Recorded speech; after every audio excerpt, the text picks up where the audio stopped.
Graças e paz a todos. Obrigado pelo amém. Só que o amém não é para mim. O amém é para Cristo. Então pode ser só um pouquinho melhor. Graças e paz a todos. Amém? Amém. Eu estou muito feliz de estar aqui de forma presencial, né? No sábado passado, como o Sérgio já bem colocou, a gente esteve junto lá de forma remota, lá pelo YouTube. E não é a mesma coisa. Cara, é muito gratificante estar aqui presencialmente. E a gente vai dar continuidade, né, ao que foi proposto pelo pessoal da Liga durante esse mês de junho. A gente vai falar um pouco hoje sobre bem casados aqui, ali. E essas fotinhas aí de docinhos não são coincidências, são propositais. A gente vai estar falando sobre isso lá no finalzinho. Mas antes de nós começarmos, eu queria fazer algumas perguntas para vocês. Todo mundo aqui é casado? Todo mundo é casado, assim, exceto as crianças, né? Quem aqui está namorando? Tem ali um casal. Só vocês? Mais alguém? Não. Tem solteiro aqui? Solteiro? Quem está solteiro? O pessoal está meio desesperado aí. Eu já pedi para acender a luz, aí vai ser melhor, porque vai dar para dar aquela olhada, né? Isso é legal. Gente, por que eu perguntei isso? Porque hoje a gente vai falar para os três grupos, né? Embora o tema proposto, né, seja bem casados e relação é construção, mas a gente vai estar falando para os três grupos, porque é um assunto extremamente importante. Abre a tua Bíblia aí, ou acessa a tua Bíblia, né, como queira, no livro de Efésios, carta de Paulo aos Efésios. A gente já leu um trecho aqui. A gente vai ler um trecho um pouco maior. E eu gosto da carta de Paulo aos Efésios em particular, porque é um texto que aborda todas as áreas da sociedade. Você começa no capítulo 1, o apóstolo Paulo falando sobre o propósito em Cristo. Qual o propósito de Cristo? De convergir ou unir todas as coisas, né? Capítulo 1 e começo do capítulo 2. Depois ele fala sobre o nosso propósito. Para que nós fomos chamados, né? Nesse mesmo trecho, basicamente para o louvor da glória de Deus. E para frente ele vai falando sobre as esferas da vida. Ele fala sobre trabalho, ele fala sobre a vida em sociedade, a vida em família, e ele fala sobre casamento. E é muito interessante porque é muito sistemático. Você vai lendo e você vai vendo o que o apóstolo Paulo fala acerca das áreas da vida. Então, você abriu aí sua Bíblia em Efésios. Quem achou diz: eu vou morar no céu. Quem não achou diz: eu também vou, pela misericórdia. Efésios, capítulo 5, vamos ler a partir do verso 22. Assim diz a palavra de Deus: mulheres, sujeite-se cada uma a seu marido como ao Senhor, pois o marido é o cabeça da mulher, como também Cristo é o cabeça da igreja, que é o seu corpo, do qual ele é o Salvador. Assim como a igreja está sujeita a Cristo, também as mulheres estejam sujeitas em tudo a seu marido, ou aos seus maridos. Maridos, ame cada um a sua mulher, assim como Cristo amou a igreja e entregou-se por ela, para santificá-la, tendo-a purificado pelo lavar da água mediante a palavra, para apresentá-la a si mesmo como igreja gloriosa, sem mancha, nem ruga ou coisa semelhante, mas santa e inculpável. Da mesma forma, os maridos devem amar cada um a sua mulher como o seu próprio corpo. Quem ama a sua mulher, ama a si mesmo. Além do mais, ninguém jamais odiou o seu próprio corpo. Antes, o alimenta e dele cuida, como também Cristo faz com a igreja, pois somos membros do seu corpo. Por essa razão, o homem deixará pai e mãe e se unirá à sua mulher, e os dois se tornarão uma só carne. Este é um mistério profundo. Refiro-me, porém, a Cristo e à igreja. Portanto, cada um de vocês também ame a sua mulher como a si mesmo, e a mulher trate o marido com todo o respeito. Baixe sua cabeça, eu quero orar com você. Deus, aqui está a tua palavra, Senhor. Nós te pedimos, Senhor, abençoa a tua palavra, ilumina nossa mente, abre nossos corações, para que o que nós vamos falar aqui, através de mim e apesar de mim, pecador, miserável, merecedor da tua glória, aliás, que preciso da tua misericórdia, fala conosco, Senhor, nessa tarde. Fala com aqueles também que estão nos assistindo. Deus, nos abençoa, nos capacita, em nome de Jesus. Amém. Queridos, antes da gente falar exatamente sobre esse texto, eu quero falar um pouquinho com vocês sobre casamento. Casamento, basicamente, ele começa com uma união entre um homem e uma mulher. Infelizmente, a nossa sociedade atual tem distorcido muito esse conceito e quer defender a todo modo, de todo jeito, a todo custo, que pessoas de mesmo sexo podem casar-se. E a gente vê isso claramente através da Escritura, que isso vai de encontro àquilo que Deus colocou e estabeleceu. Mas, basicamente, casamento é uma aliança. Mas para que nós entendamos melhor do que se trata, a gente precisa primeiro entender o que é uma aliança. Então, abra sua Bíblia, lá em Gênesis capítulo 15, comecinho lá, primeiro livro. Gênesis capítulo 15 vai nos dar uma ilustração perfeita do que seria uma aliança. Deus chama Abraão, como você já sabe, e ele dá uma promessa a Abraão. E não só uma promessa, mas ele libera um propósito. Olha, em você eu farei benditas, ou felizes, ou abençoadas todas as famílias da terra. Eu vou lhe dar um filho, eu vou levar você para uma terra prometida. E vocês já sabem a história, porque vocês assistiram a novela, estão acompanhando, então vocês já sabem. Mas no capítulo 15 de Gênesis, tem um trecho muito interessante. Veja o que diz o verso 9. Diz assim a palavra de Deus: respondeu-lhe o Senhor: traga-me uma novilha, uma cabra e um carneiro, todos com 3 anos de vida, e também uma rolinha e um pombinho. Verso 10: Abrão trouxe todos esses animais, cortou-os ao meio e colocou cada metade em frente à outra. Veja o que diz o verso 11 e 12. Nisso, aves de rapina começaram a descer sobre os cadáveres, mas Abrão as enxotava. Verso 12: ao pôr do sol, Abrão foi tomado de sono profundo, e eis que vieram sobre ele trevas densas e apavorantes. Agora a gente vai pular lá para o verso 17. Depois que o sol se pôs e veio a escuridão, eis que um fogareiro esfumaçante com uma tocha acesa passou por entre os pedaços dos animais. Naquele dia o Senhor fez a seguinte aliança com Abrão: aos seus descendentes dei esta terra, desde do ribeiro do Egito até o grande rio, o Eufrates.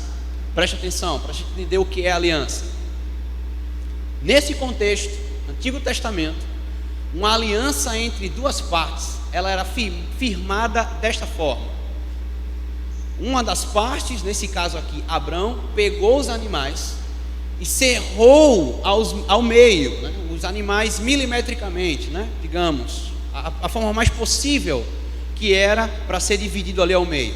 E ele coloca as duas partes desses animais, e a ideia era que ambas as partes, de mãos dadas, passasse por entre os animais, e esse sinal dizia: faça-se semelhante a esses animais conosco, se um de nós quebrar a aliança. Imagina, casamento, a gente vai fazer uma aliança aqui, a gente vai serrar um animal, vai passar os dois no meio. Se uma das partes quebrar a aliança, alguém vai ter que ser cerrado no meio. E aí naquele momento foi estabelecida uma aliança entre Deus e Abrão. Só que o texto diz que Abraão caiu no sono, e no meio da tarde, ou já no fim da tarde, uma tocha passa por entre aqueles animais, né? Estava muita fumaça, e uma tocha passa sozinha. O texto não fala que Abraão passou junto. Então Deus passou sozinho no meio daqueles animais. E quando a gente pula do Antigo para o Novo Testamento, quando a gente olha para aquela cena, é Deus dizendo a Abraão: você não é capaz de cumprir o seu lado da aliança, eu vou ter que cumprir sozinho.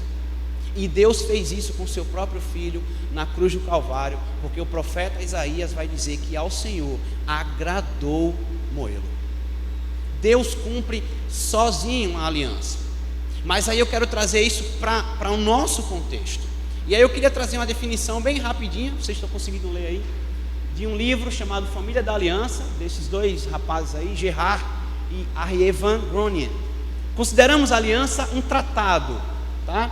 Num tratado há um pacto entre as duas partes que as levam a um relacionamento vinculado, que não é resultado de simples afirmações, mas inclui promessas. A aliança, portanto, é um vínculo de amor real, de vida de amor caracterizada pelo relacionamento indestrutível entre duas partes, e no contexto bíblico, entre Deus e a humanidade. Então, você que é casado, você que pretende casar, coloque isso muito na sua cabeça. Aliança é um tratado, é um propósito. Agora, não ache que eu estou dizendo aqui, assim como muitas pessoas defendem aí fora, que o casamento é um acordo, que é um contrato, um papel assinado. Não é isso que eu estou querendo dizer. Eu estou dizendo aqui, biblicamente, quando alguém decide diante de Deus e dos homens unir-se em uma só carne, essa aliança está sendo estabelecida e ela não pode ser quebrada. Ela não pode ser quebrada. E aí, qual é o grande problema disso? É que não dá para conceber família, não dá para conceber casamento fora disso. Não dá para conceber uma união entre um homem e uma mulher fora da aliança. Então a grande jogada de Satanás está aí, porque ele, distorcendo o conceito de família, consequentemente ele distorce o conceito de aliança, e perdendo o conceito de aliança, aí a gente sabe que é ladeira abaixo no carrinho de rolimã sem freio. É muito complicado. Hoje o censo já fala que existem centenas de definições de família, e isso é muito complicado, porque é justamente nesse contexto que nós estamos inseridos. E a gente precisa falar muito sobre isso. Infelizmente a gente não vai ter tempo para sair esmiuçando esse assunto, mas eu espero que o Senhor fale aos nossos corações nesse momento. E aí, um dos assuntos dentro do contexto da aliança está no que diz respeito à submissão. A gente leu aqui o texto de Efésios, né? Na hora das mulheres lerem, foi muito bonito, leram muito bem, parabéns. Aí quando foi na parte dos homens, os homens deram aquela titubeada, né? Aí vai, não é porque tem pouco, não é isso, é porque tem medo mesmo de botar a voz para fora e etc. Só que aí, o conceito de submissão, assim como o conceito de aliança, ele tem sido também distorcido. Eu tenho um exemplo próximo a mim, que muito me dói quando eu vejo algumas atitudes dessa pessoa. Um homem em que na casa dele, como sendo o chefe da sua família, quando chega a hora da refeição, é lamentável, porque ele chega e faz: bota minha janta aqui. E aí aquela esposa vai lá, cara, com a paciência, é Deus, não tem como ser outra coisa. E aí coloca aquela refeição, e aquela pessoa, aquela criatura, vai lá e se alimenta, e não tira nem o prato da mesa. E dói quando eu vejo aquilo, porque eu falo, nossa, é muito delicado, é muito complicado. E isso não é submissão. Submissão não é isso. E a gente vai entender mais ou menos aqui, de acordo com a Escritura, o que seria isso. E aí a gente vê que no Éden já existia um padrão de submissão. Desde lá do Gênesis, quando começa em Deus, já existe, ou existia desde então, um padrão de submissão. No livro que nós já estamos, o livro de Gênesis, capítulo 2, a gente vai ver do verso 15 ao 17. Preste atenção no que diz a palavra de Deus. 2,15. O Senhor Deus colocou o homem no jardim do Éden para cuidar dele e cultivá-lo. E o Senhor Deus ordenou ao homem: coma livremente de qualquer árvore do jardim, mas não coma da árvore do conhecimento do bem e do mal, porque no dia que dela comer, certamente você morrerá. Se você fizer uma leitura atenta do capítulo 1 e 2 de Gênesis, você vai perceber que no capítulo 1, o autor do texto vai dizer assim: e disse Deus, e disse Deus, e disse Deus, e disse Deus. A partir do capítulo 2, a temática ela muda um pouco, porque agora não é só Deus, Yahvé. Ele vai dizer Senhor Deus, Yahvé Elohim. E isso não está lá em vão. No capítulo 1 a gente vê o Deus Criador, que através da sua palavra traz tudo à existência. Agora no capítulo 2 a gente vai ter Senhor Deus, ou seja, do homem, da humanidade. Ele não é só o Criador, mas Ele também é Senhor. Ele se relaciona. Então Ele nos cria para um relacionamento com Ele mesmo. Ao contrário de todas as outras áreas da criação, a vegetação, os animais, nós fomos criados, chamados para um relacionamento. E aí, quando Deus cria o homem, Ele fala: olha, tem uma missão para você. Eu preciso que você dê continuidade àquilo que eu comecei. E como que você vai fazer isso? Está aqui o jardim e você tem que cultivar o jardim. Essa é a sua missão.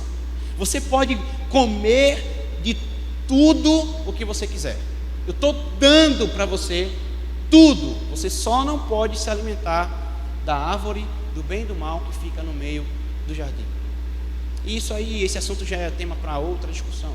Mas o que nós devemos focar aqui é o propósito que Deus libera para o homem. A missão que Deus libera para Adão. Olha, você vai ter que cuidar de toda essa imensidão aí. Você vai ter que cultivar esse jardim. Porém, com o passar do tempo, percebe-se que essa tarefa dada ao homem não é uma tarefa fácil. Estamos falando de um jardim que certamente não é o jardim que você tem lá no quintal da sua casa. Estamos falando de um negócio que era imenso. E o homem sozinho, primeiro, que ele não estava conseguindo dar conta da missão. Segundo, não havia outra pessoa que correspondesse a ele mesmo. Então, o homem olha para a leoa, por exemplo, e fala: tem alguma coisa diferente. E Deus, olhando essa cena, Ele fala: não é bom que o homem esteja? Não é bom que o homem esteja? Pois é, porque nós não fomos criados para viver. Nós fomos criados para conviver. Viver com. E aí, o texto vai dizer no verso 18 o seguinte: então o Senhor Deus declarou: não é bom que o homem esteja só. Farei para ele alguém que o auxilie e lhe corresponda. Diante dos animais, por exemplo, quando o homem se depara, não há retroalimentação, não há feedback, não há alguém que lhe corresponda. E a palavra que farei a alguém que lhe auxilie, no original, a raiz do verbo é neged, que significa alguém como diante de. Então agora você tem alguém semelhante ao homem diante dele, que quando ele olha, assim, agora o negócio vai andar. agora vai para frente o negócio. E agora você tem homem e mulher diante de o quê? De uma missão. Qual era a missão? A mesma missão dada a Adão. Só que agora, junto com a missão que o homem tinha acabado de receber, Deus fala: ó, tá tudo à disposição de vocês. Cuidem disso, multipliquem-se e encham a terra. Essa era a missão. Só que aí, a gente já sabe, vem o pecado e sobra para todo mundo, e o homem é amaldiçoado, a terra é amaldiçoada, a mulher é amaldiçoada, a serpente é amaldiçoada, e agora o pecado faz parte de uma realidade que outrora ele não fazia. E todas as áreas da vida humana foram afetadas, inclusive o propósito. Porque o texto vai dizer que a terra agora estava dando espinhos para o homem. Quando a gente vai lá para Marcos, que Jesus está contando a parábola do semeador, Jesus diz assim, que uma parte da semente caiu entre os espinhos. E como os discípulos não entenderam, Jesus já dá a interpretação da parábola, porque ele diz assim: as sementes que caíram nos espinhos significam que algumas pessoas se deixam levar pelo engano da vida, pelo engano das riquezas, e não arrumam tempo para as coisas que realmente importam. E agora o homem, ele se perde no propósito que Deus tinha dado a ele, e ele coloca uma série de outras coisas na sua vida que fazem com que ele perca o foco na missão. Isso, irmãos, é muito sério. Parece uma besteira, mas é isso que vem trazendo uma série de mazelas desde o Gênesis até os nossos dias. A nossa geração está focada em qualquer outra coisa, em ganhar grana, em ter um carro do ano, em ter um apartamento quitado no seu nome. E eu não estou dizendo que isso são coisas ruins. Essas coisas em si não são ruins, são excelentes. A questão é se a sua única fonte de inspiração são essas coisas, ou são ir atrás dessas coisas. Temos um pequeno problema. Vou dar um exemplo, um spoiler já da semana que vem. Antes de eu casar, eu amava o corpo da minha esposa. Eu queria a noite de núpcias, meu amigo. Não, porque o convite eu quero saber onde é que vai ser a lua de mel, vai ser aonde. E aí, a gente teve um acompanhamento muito bacana com um casal, nosso casal pastoral, o pastor que nos casou, bênção, e através do discipulado, eu comecei a entender que esse não era o único propósito do casamento. O casamento não é um passaporte para você ter acesso ao corpo do seu cônjuge. Então você que está namorando aí, cuidado com a motivação. Irmãos, não é em vão ou não é à toa que a história da redenção, ela começa com o casamento, quando Deus dá a ordem. Portanto, o homem deixará pai e mãe e unir-se-á a sua mulher, e serão ambos uma só carne. E ele termina com o casamento. Apocalipse capítulo 19, se não me engano, o casamento de Cristo com a sua noiva. Então, a figura do casamento, na história da redenção, ela é extremamente relevante. Então, por isso que a gente precisa estar muito atento a saber o que é que nos motiva. Qual a força motriz, a força motivadora que nos leva até algo, ou alguém, ou alguma coisa. E aí agora, a missão do homem estava distorcida. Ele começa a se perder na missão. E para a gente entender um pouco sobre submissão, a gente precisa entender o que significa essa palavra. Submissão é estar abaixo de uma missão, ou ter uma missão para fazer. E às vezes a gente reclama muito: porque minha esposa não é submissa, eu peço para ela fazer as coisas, ela não faz. Só que na verdade, o que pode estar acontecendo com a nossa geração é a mesma coisa que aconteceu com Adão. Não é a falta de submissão, é a ausência de missão.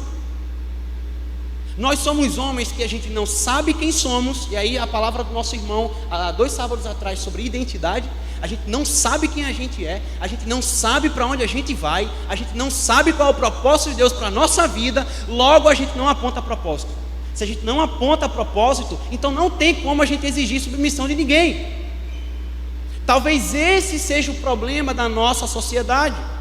Homens que não sabem o que eles são, ou onde querem chegar, e não apontam propósito, e quando faz, bora, a família vai dizer, para onde, negão?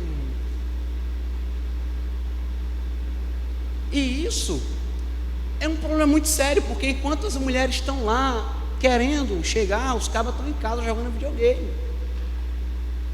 Embora não seja também um problema, mas quando começa a atrapalhar, aí sim começa a ser um problema. E aí eu quero falar um pouco muito rápido sobre a questão do feminismo e machismo. Qual o problema hoje do feminismo? O feminismo ele vem em resposta a uma omissão masculina. A mulher ela começa a tomar uma posição a qual pode deixar de antes. Pode voltar. Isso. Daqui a pouco a gente vai soltar isso. Ah, não, desculpa. Os bastidores ali, né? Corta essa parte no vídeo. Vergonha. Perdão. Até me perdi aqui.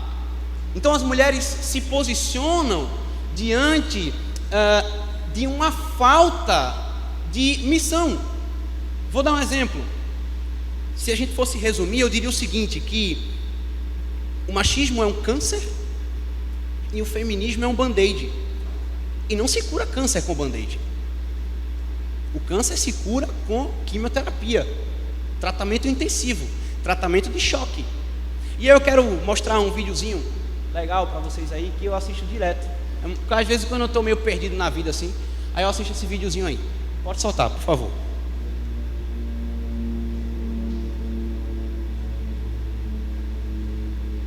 Notícias. A professora disse que nós vamos ter uma excursão para o Museu de Arte e eu tenho que tirar A no meu trabalho, senão eu vou repetir de ano. Por que temos que sofrer toda essa pressão com relação às notas? Bom, eu acho que o propósito de ir para a escola é tirar boas notas. Aí você vai para o 2º grau, onde o propósito é estudar mais ainda para tirar boas notas e poder ir para a faculdade. E o propósito de ir para a faculdade é tirar boas notas para poder fazer pós-graduação. E o propósito disso é você estudar mais e tirar boas notas para ter um emprego e ser bem-sucedido, para casar e ter filhos, para poder mandá-los para a escola, para tirarem boas notas, para poderem ir para o 2º grau e tirarem boas notas, para irem para a faculdade e darem Puxa vida.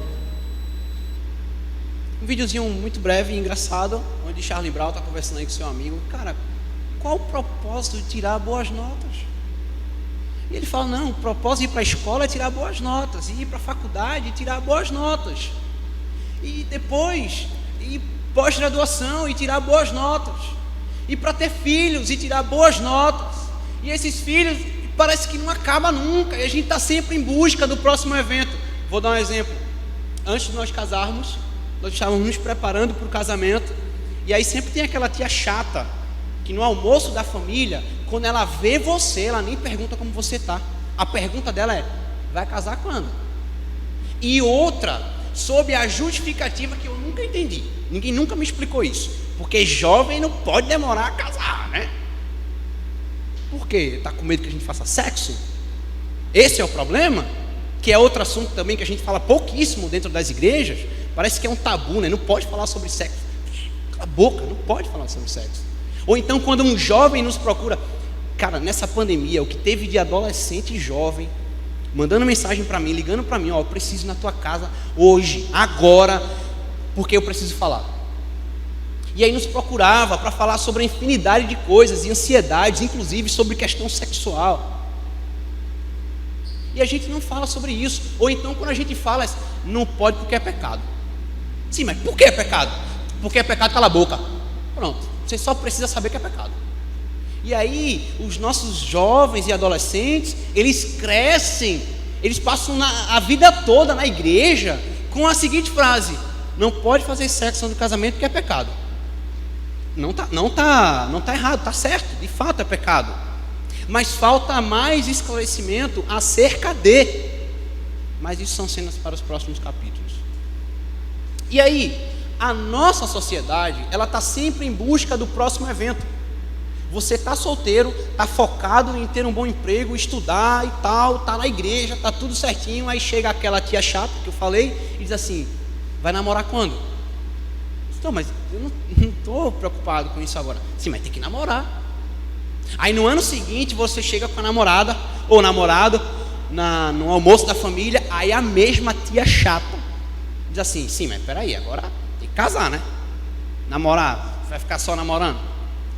Aí você rala, batalha, a noiva também, e vende rifa, e faz trufa, e fala com os amigos da igreja, e ora, e economiza, deixa de comer no domingo pastel depois do culto, porque quer casar. Aí casa, para a honra e glória de Jesus, casa. Aí chega no almoço da família, 2 anos depois, a mesma tia chata, diz assim: sim, mas agora, cadê os filhos? E nós estamos nessa fase do cadê os filhos? Gente, eu não quero filho agora. Dá para entender que a gente não quer filho agora? Mas qual o problema? A sociedade, ela está sempre em busca do próximo evento. Parece que não chega, está que nem o Charlie Brown, que não chega num ponto, diz: não, a gente está legal aqui, a gente está focado nisso aqui, e no momento certo, Deus vai nos dar sabedoria para tomar decisões. Que é outra coisa que eu quero falar para você, meu amigo jovem, que é solteiro. Na pandemia nós recebemos alguns jovens assim: olha, eu estou orando para Deus me mostrar a pessoa certa. Eu disse: não, faça isso não. Uma pessoa de minha família chegou para mim e disse assim: isso vai para o YouTube, né? Não tem problema não. Chegou para mim e disse assim: olha, eu encontrei um garoto, 18 anos, está na faculdade de medicina, cristão, obediente aos pais, não gosta de farra, olha, está na igreja sempre e tal. O que é que eu faço? Deixa o rapaz em paz, não mexa com ele não, a vida dele está indo tão bem, não mexa com o rapaz não. E aí, a gente conversando sobre isso e tal, e você, meu querido, minha querida, que está visando um namoro, descubra se a pessoa que você pretende namorar é uma pessoa que reconhece sua identidade em Cristo. Se é uma pessoa que ela sabe quem é em Cristo, se ela sabe o que quer, tem objetivos, se tem um temor de Deus no coração. Porque ao invés de a gente fazer o pedido de: Senhor, me mostra a pessoa certa, talvez o pedido mais correto seja: Senhor, me dá sabedoria para aprender a amar a pessoa errada. Me dá sabedoria para fazer uma boa escolha. Me dá sabedoria para escolher alguém que te ama, que teme ao Senhor, que coloca Deus sobre todas as coisas e não um relacionamento. Eu amo minha esposa, mas se um dia ela chegasse para mim e pedisse para escolher entre Cristo e ela que vai fazer o que quiser na vida dela. Cristo vem em primeiro lugar na minha vida, não ela. E eu oro todos os dias a Deus para que no coração dela seja assim também, que eu não seja o primeiro na vida dela, e se Cristo. Mateus é muito claro nisso: buscai primeiro o reino e sua justiça, e as outras coisas vos serão acrescentadas. Deus está dizendo: olha, deixa eu botar vocês no Éden, onde eu cuidava de vocês e liberava um propósito, e vocês só viviam para mim, e eu cuidava de vocês. Só que aí a gente entra num problema, né? Qual o propósito da vida então? Gênesis capítulo 1, verso 26. Veja o que diz Gênesis 1, 26. Então disse Deus: façamos o homem à nossa imagem, conforme a nossa semelhança. Domine ele sobre os peixes do mar, sobre as aves do céu, sobre os grandes animais de toda a terra, e sobre todos os pequenos animais que se movem rente ao chão. Criou Deus um homem, à sua imagem, a imagem de Deus o criou, homem e mulher os criou. Deus os abençoou e disse-lhe: sejam férteis e multipliquem-se, encham e subjuguem a terra, dominem sobre os peixes do mar, sobre as aves do céu, sobre todos os animais que se movem pela terra. Eis o propósito do homem: estabelecer uma forma de governo. E qual é essa forma de governo? É uma forma de governar que reflete o caráter de Deus. Sabe, eu gosto muito de filme, e eu levei os embaixadores lá para casa. Minha esposa ficou daquele jeito, mas foi uma bênção. Um monte de guri lá em casa. Mano, eles tocaram terror e a gente assistiu o Rei Leão. Rei Leão. Aí chega tem uma cena no filme que Mufasa tá lá com o filho dele, que agora não lembro o nome. Tá lá e eles estão diante assim de um lugar bem legal, assim, muito grande mesmo. E aí Mufasa fala assim: olha, filho, isso aí é o reino, isso aí é o que a gente tem cuidado, a gente tem cuidado disso aí. Aí ele faz a pergunta: então, pai, quer dizer que quando eu crescer eu vou mandar em tudo isso? Disse: não, querido, quando você crescer você vai reinar sobre tudo isso. E reinar é exercer cuidado. Quando você crescer, você vai se responsabilizar por cuidar de todos esses animais e de toda essa área. E quando terminou, eu chamei os guri para perto. O que é que vocês aprenderam do filme? E só fica uma coisa na cabeça: porque viver é aprender. Hakuna Matata. Só fica isso na cabeça dos caras. Os caras não lembram de outra coisa. Só que essa música, ela tem uma frase muito equivocada, porque ela diz assim: os seus problemas você deve esquecer, isso é viver. Não, isso não é viver. A forma certa de cantar essa música é: os seus problemas você tem que resolver, isso é viver, é aprender. E a gente cresce com essas mensagens na mente, e a gente esquece que foi chamado para reinar. A gente foi chamado por Deus para dizer: olha, vai e estabelece o meu governo, sou eu que estou dizendo como tem que ser, vocês vão lá e vão exercer o meu caráter. Foi isso que nós somos chamados para fazer. Existe um padrão, existe uma forma. Só que a gente levanta agora a pergunta: como que a gente resolve então todas essas mazelas sociais? A resposta está lá em Efésios 5. A gente já está caminhando para o fim.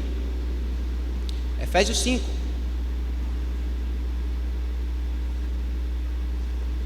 Porque a gente gosta de pular já para o verso 22, né? Onde fala assim: mulheres, sujeitem-se aos seus maridos. Só que vejam bem, no verso 1 do capítulo 5, tem a chave para a interpretação de todo o capítulo. Porque no capítulo 4, o apóstolo Paulo vem dizendo de coisas que a gente não deve fazer.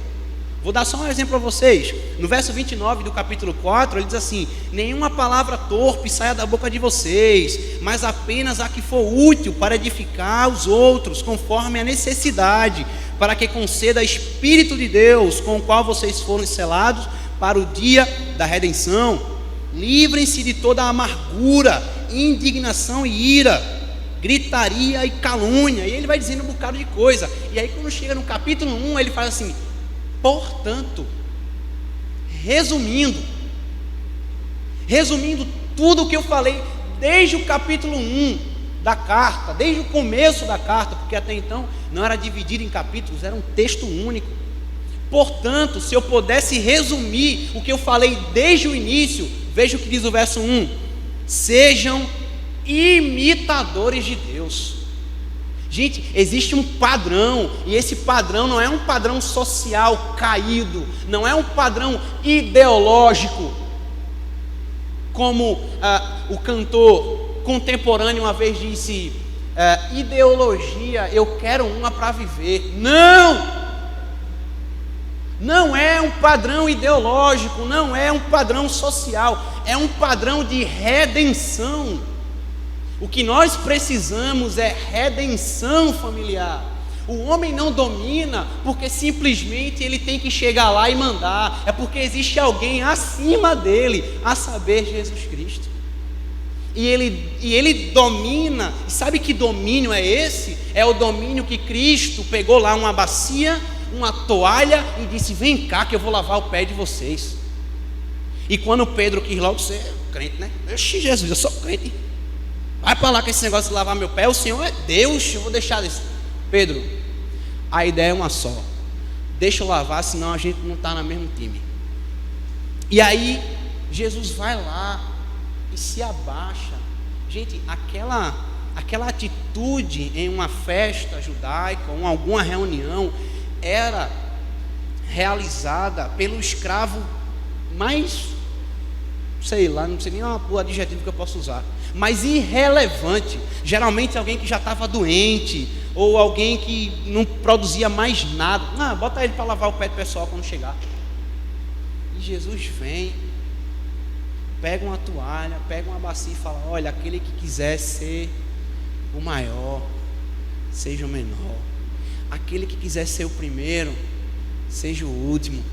Uma outra frase muito falada no nosso contexto, né? Os humilhados serão exaltados. Está errado, viu? A frase correta é aquele que se humilha. Porque o texto bíblico vai dizer que Jesus esvaziou-se. Embora sendo Deus, ele não se apegou a isso. Ele se esvaziou. Por isso ele recebeu um nome que está acima de todo nome. Então, a primeira coisa é assumir esse padrão. Sejam imitadores de Deus. Só então, quando Deus assume o lugar dele na história, é que as outras coisas vão acontecendo de forma real, de forma como deve de fato acontecer. É por isso que eu gosto pouquíssimo de falar sobre mim quando eu venho ministrar, mas é por isso que na nossa casa a gente sempre busca colocar um acima do outro. Cara, não tem coisa melhor do que casar com alguém realizado em Cristo, porque fica uma briga de quem quer despejar mais amor no outro, e é da hora isso, porque fica uma briga para ver quem ama mais. Aí talvez você que é mais experiente possa estar na sua cabeça: é muito fácil falar isso, você só tem 3 anos de casado, eu quero ver quando chegar a crise. Aí começa como é que eu posso dizer, os teóricos do casamento. Eu quero ver quando chegar a crise dos X anos, eu quero ver quando chegar a crise dos tantos anos. Meu querido, se o padrão redentivo for Cristo, não existe crise.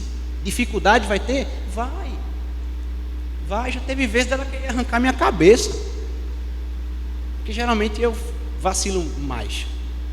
Já teve vezes dela: abençoado, desaparece daqui. Mas o padrão é Cristo. E Paulo vai dizer aqui: sejam imitadores de Deus. E quando a gente entende isso, uma série de coisas começam a ser resolvidas no nosso coração. Por exemplo, ciúme. Às vezes a gente está assistindo alguma coisa, uma série, sei lá, aí passa um ator, Vingadores, mano, o Thor tira a camisa. Meu amigo, não dá para competir com o Thor. Aí o que é que a gente faz para resolver? Feio. Chamar de feio não resolve a nossa feiura, irmãos. O que resolve? Redenção familiar. Ela chegar, como a gente é resolvido com isso, ela chega e fala: nossa, Thor. Aí eu olho para elas: realmente, Thor. Henry Cavill, Superman, mano, aquele cara. E a gente já é resolvido com isso, porque não há problema nenhum. A mesma forma quando é o contrário. Ela já está olhando para mim ali pela máscara assim. Quando está passando alguma programação que eu vejo uma mulher, eu digo, nossa, que mulher bonita. Ela é muito bonita. E acabou, a gente se resolve ali, a gente vai, a gente conversa, a gente fica junto e acabou, passou. Porque a gente é resolvido em relação a isso. Mas claro, como a gente está falando, é uma construção. Ninguém chega do dia para a noite e vai dizer e vai sair por aí falando. Não é bem assim que funciona. É uma construção. Os dois juntos vão dialogando, conversando e vão se conhecendo e conhecendo mais a Cristo. E Cristo vai nos conhecendo. Aliás, Ele conhece a cada um de nós de forma plena. E nós vamos conhecendo Ele e a gente vai trocando essa informação. Ela vai me conhecendo cada dia mais e eu conhecendo ela. E é fantástico. E aí submissão acaba sendo mais de nossa parte. Se você ler direitinho o trecho que a gente leu, do verso 22 até o 32, o apóstolo está falando mais para homens do que para mulher. Porque mais de uma vez ele vai dizer, homens, assumam o papel de Cristo, que morre pela sua noiva, que se entrega, que coloca a sua vida à disposição. Não é só chegar e dizer sejam submissas, mas ame igual Cristo amou a igreja. E a vida é isso, todos os dias a gente morre por alguém. Todos os dias a gente se desgasta. E é a mesma coisa que Cristo faz com sua igreja. Cristo morre, a igreja adora. E a igreja obedece. Mas por quê? Porque existe alguém que entregou tudo. E não só tudo o que tinha, mas tudo o que era. Ele entregou a si mesmo. É por isso que o padrão é redentivo. Não é um padrão social. Não é ser igual a fulano de tal. Embora nós tenhamos na nossa vida pessoas que a gente julga ser referência para nós. Mas a principal referência para a nossa vida é Cristo Jesus. Ele é a referência. Então por isso que no começo eu perguntei se tinha alguém solteiro, namorando. Você que está namorando, eu tenho fé em Cristo que com vistas a um casamento, procure compreender o outro nesse sentido, ser uma pessoa que espelha, que reflete Cristo na sua vida. Assim como você também que é solteiro, ore a Deus dizendo, Senhor, me dá sabedoria para escolher alguém que vá glorificar o teu nome, que vá dar continuidade à missão. E você homem, eu vou falar diretamente para os homens, por ser homem, você que ainda está perdido no propósito. E eu digo porque eu passei um tempo assim, que em Cristo a gente possa descobrir para que Ele nos chamou. E Gênesis deixa isso muito claro, para glorificar o seu nome. Tem como eu falei, né, eu gosto muito de filme, e eu gosto muito de filme épico, né? Aí tem lá os 300 de Esparta. Nossa, é muito fera aquele filme, muito fera. E a gente entende que submissão não é obediência cega, porque tem duas cenas naquele filme que muito me chamam a atenção. A primeira é quando o emissário, né, o mensageiro do rei Xerxes, chega lá em Esparta, e aí ele chama o rei Leônidas e faz uma oferta, vocês vão ter água e terra se vocês se submeterem ao rei. E aí Leônidas fala, negativo. E aí a esposa do rei Leônidas vai e fala. Isso naquela época, uma mulher falar no meio de líderes era algo inadmissível. E aí o emissário do rei diz assim, quem é você para falar no meio dos homens? E aí ela responde assim, quem você acha que dá a luz aos homens espartanos? Meu amigo, que mulher bem resolvida. É por isso que a gente não pode ter medo disso. Queira a Deus você ter uma mulher bem resolvida ao seu lado, porque ela na verdade não vai se colocar sobre você, ela vai alavancar a sua missão. Submissão é isso, é potencializar a missão, é dar mais força para a missão, porque Adão não ia conseguir sozinho. E uma outra cena muito fera é quando o rei Leônidas está indo para a guerra, E aí ele não tem muito tempo para se despedir dela, da esposa, nem do filho. E quando já está distante, ela faz assim: espartano. Ela não chama ele nem pelo nome, ela chama ele pelo propósito dele. Espartano. Quando ele vira: sim, minha rainha. E ela fala: volte com o seu escudo ou em cima dele. Meu irmão, imagina você saindo na segunda-feira para trabalhar e sua esposa chamando você: ei,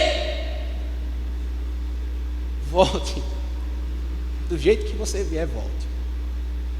E por que muitas vezes isso nos atrapalha? Porque o contexto que a gente está colocado às vezes não nos leva para esse lado. Vou dar um exemplo: as músicas que a gente canta hoje.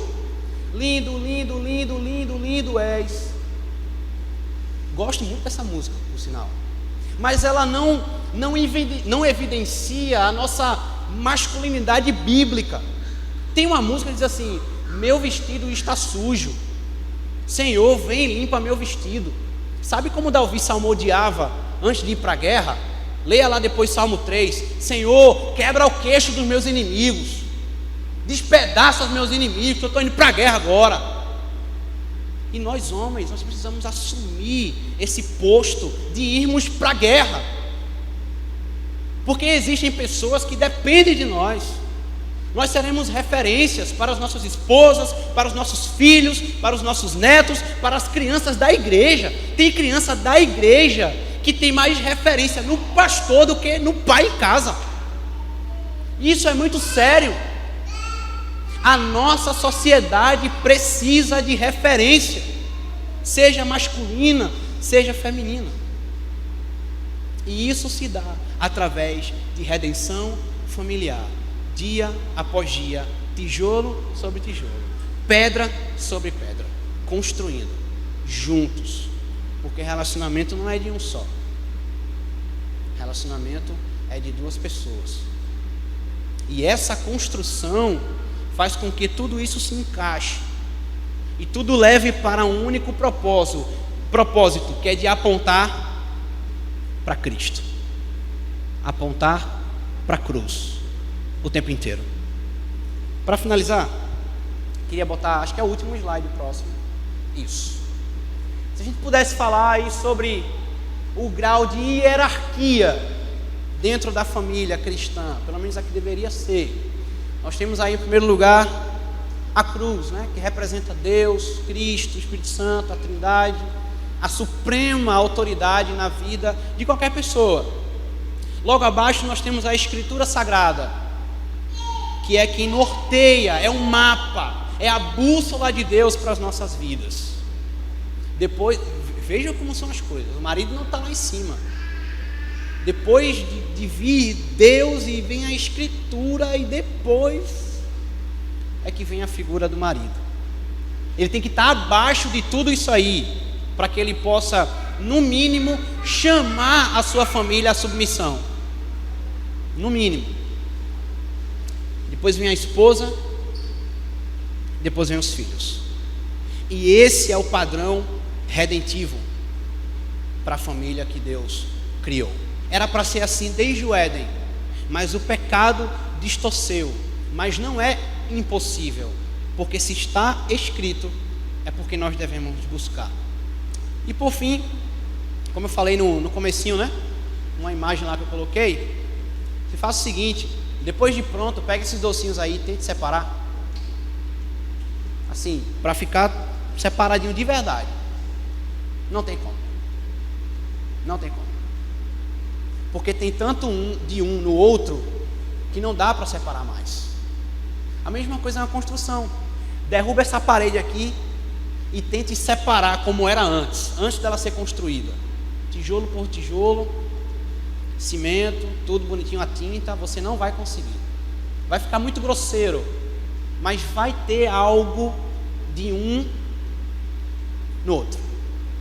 Quando a gente se propõe a estar com alguém, a construir algo, a gente assume a responsabilidade de dizer: olha, agora não existe mais dois eus, não é a junção de dois eus, agora é um nós, só existe uma pessoa.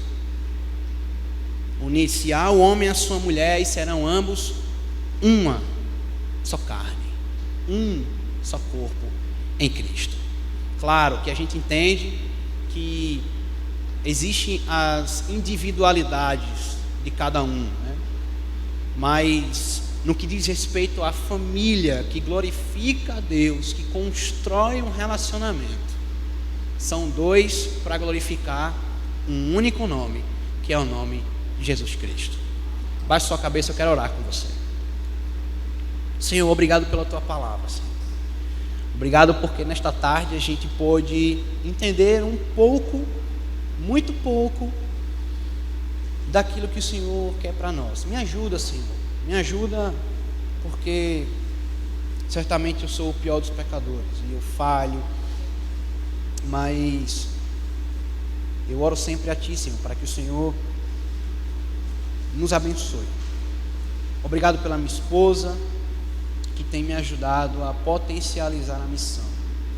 E eu quero te pedir, Senhor, por cada casal aqui, casal casado, se porventura, Deus, que eu espero que não, mas se porventura existe alguém com ausência de propósito, no nome de Jesus Cristo eu te peço, Senhor, aponta propósito para nós, aponta propósito para as nossas famílias, nos ajuda, Senhor, a nos colocar no lugar a qual o Senhor nos chamou, de provedor, protetor das nossas famílias. Senhor, eu te peço por aqueles que estão namorando com vistas a um relacionamento marital. Senhor, ilumina as mentes, dá sabedoria, ajuda nas dificuldades, Pai. As tentações são tão grandes nesse sentido, mas nós te pedimos, Senhor, nos ajuda, Pai, a combatê-las e a vencê-las, e que o propósito seja glorificar o Teu santo nome.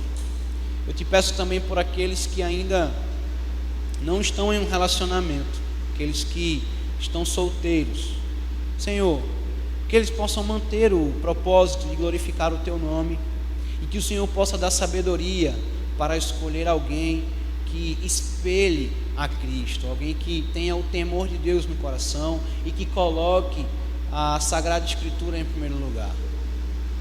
Nos ajuda nessas missões, Pai, porque não são fáceis nem simples, mas foi para isso que o Senhor nos chamou. Nos ajuda, Pai, nos fortalece na caminhada, que possamos estar ajudando uns aos outros e tendo o Senhor como principal ajudador. Dá-nos uma noite de paz na Tua presença. Obrigado por essas pessoas que aqui estão neste lugar assistindo, aquelas que vão assistir de forma digital, remota, que o Senhor possa falar aos corações da mesma forma. No nome de Jesus Cristo, amém. Queridos, eu queria mais uma vez agradecer pela oportunidade, agradecer a Sérgio e Mari, pelo pessoal aqui da PIB Boa Viagem, que tenham muito carinho por essa igreja. E próximo sábado, aí, Sérgio, estaremos aqui novamente falando sobre outros temas, é isso? Vai ser online? Próximo sábado vai ser online. Então, mais uma vez, muito obrigado, que Deus abençoe vocês.